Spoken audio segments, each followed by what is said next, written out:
শাসন প্রশাসন হওয়ার কথা ছিল government of the people, by the people, for the people.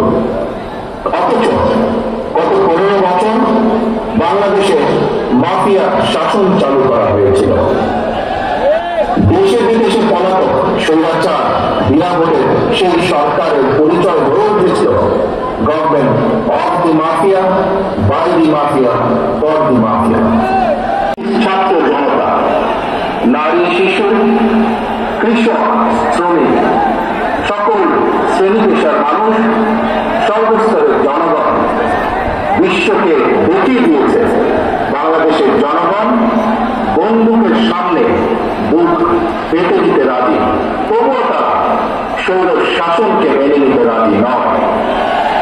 বাংলাদেশের সবচেয়ে জনপ্রিয় গণতান্ত্রিক রাজনৈতিক দল বিএনপির পক্ষ থেকে বাংলাদেশের গণতন্ত্রকামী বীর জনগণকে জানায় আন্তর্জাতিক গণতন্ত্র দিবসের সংগ্রামী শুভেচ্ছা। গণতন্ত্র প্রতিষ্ঠা সংগ্রামের শহীদ মৃত্যুবরণ করেছেন যারা, আহত হয়েছেন যারা, হাত পা চোখ হারিয়ে চিরতরে বন্ধুত্ব বরণ করেছেন দেশের গণতান্ত্রিকামী জনগণ আজীবন তাদের এই আত্মত্যাগ এবং অবদান শ্রদ্ধার সঙ্গে স্মরণ করবেন। হতাহতদের প্রতিটি পরিবারের প্রতি অবশ্যই রাষ্ট্র তার যথাযথ দায়িত্ব পালন করবে বলে আমরা বিশ্বাস করি।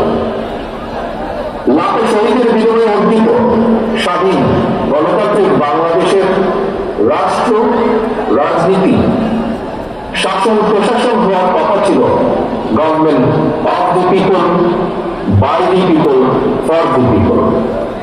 অথচ গত 15 বছর বাংলাদেশে মাফিয়া শাসন চালু করা হয়েছিল। দেশে বিদেশে পলাতক স্বৈরাচার বিনা ভোটে সেই সরকারের পরিচয় হয়ে উঠেছিল government of the mafia, by the mafia, for the mafia. দেশবাসী, এই মাফিয়া চক্র দেশকে সর্বক্ষেত্রে ভঙ্গুর করে দিয়েছিল। দেশকে সম্পূর্ণ আমদানি নির্ভর, ঋণ নির্ভর এবং পরনির্ভরশীল রাষ্ট্রে পরিণত করেছিল। মাফিয়া চক্র দেশের ব্যাংকগুলোকে পর্যন্ত দেউলিয়া করে দিয়েছিল। গত 1.5 দশকে দেশ থেকে প্রায় 17 লক্ষ কোটি টাকার বেশি পাচার করে দিয়েছে। 5ই আগস্টে কথিত স্বৈরাচারের বেপরোয়া দুর্নীতি আর লুটপাটের কারণে বাংলাদেশের বৈদেশিক ঋণ বর্তমানে $100 বিলিয়ন বেশি ছাড়িয়েছে। বাংলাদেশে আজ যে শিশুটি জন্ম নিয়েছে কোন কারণ ছাড়াই সেই নিষ্পাপ শিশুটির মাথা পিছু ঋণ কমপক্ষে 1.5 লক্ষ টাকা। কেউ ভাই বোনেরা, মাফিয়া চক্র দেশকে শুধু অর্থনৈতিক ভাবেই ভঙ্গুর করে দেয়, দেশের আর্থসামাজিক, সাংস্কৃতিক এবং রাজনৈতিক রীতিনীতিকেও ধ্বংস করে দিয়েছে। প্রতিটি সাংবিধানিক এবং বিধিবদ্ধ প্রতিষ্ঠান অকার্যকর করে ফেলা হয়েছিল। বিচার বিভাগকেই ফ্যাসিবাদের সূতিকাগারে পরিণত করা হয়েছিল। একটি রাষ্ট্র কতটা সভ্য এবং গণতান্ত্রিক সেটি দেশের আইন শৃঙ্খলা বাহিনীর আচরণে স্পষ্ট হয়ে ওঠে।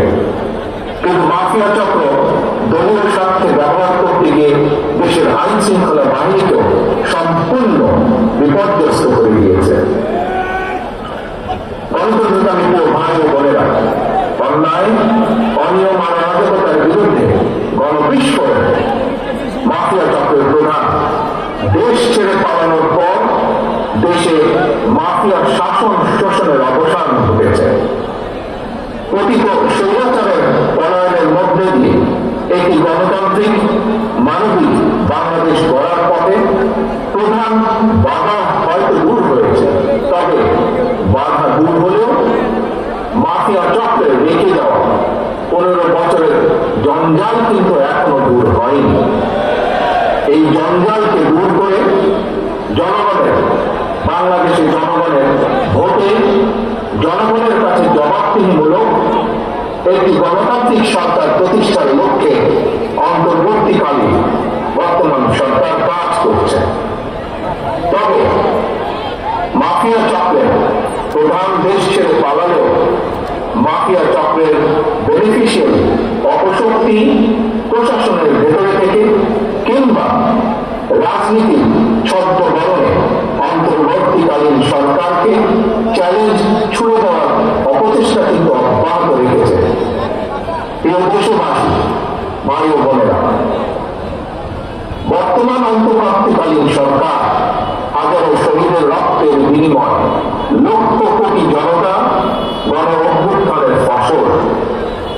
এই সরকারের কোন কোন কার্যক্রম সকলের কাছে হয়তো সাফল্য হিসাবে বিবেচিত নাও হতে পারে, কিন্তু এটি আমাদের প্রত্যেককে মনে রাখতে হবে, এই সরকারের ব্যর্থতা আমাদের সকলের ব্যর্থতা, বাংলাদেশের পক্ষে গণতান্ত্রিক জনগণের ব্যর্থতা। সুতরাং এই অন্তর্বর্তীকালীন সরকারকে কোনোভাবেই ব্যর্থ হতে দেওয়া যাবে না। দেশে বিদেশে থেকে নানা রকমের উস্কানিতেও জনগণ অন্তর্বর্তীকালীন সরকারকে ব্যর্থ হতে দেবে না। তবে অন্তর্বর্তীকালীন সরকার যাতে নিজেরাই নিজেদের ব্যর্থতার কারণ না হয়ে দাঁড়ায়, সে ব্যাপারে তাদেরকেও সতর্ক থাকতে হবে। বাংলাদেশ কিংবা যে কোনো দেশে গণ অভ্যুত্থানের মাধ্যমে গঠিত সরকার অবশ্যই জনগণের সরকার। তাই জনগণ অন্তর্বর্তীকালীন সরকারের প্রতি সহযোগিতা অব্যাহত রেখেছে, রাখবে।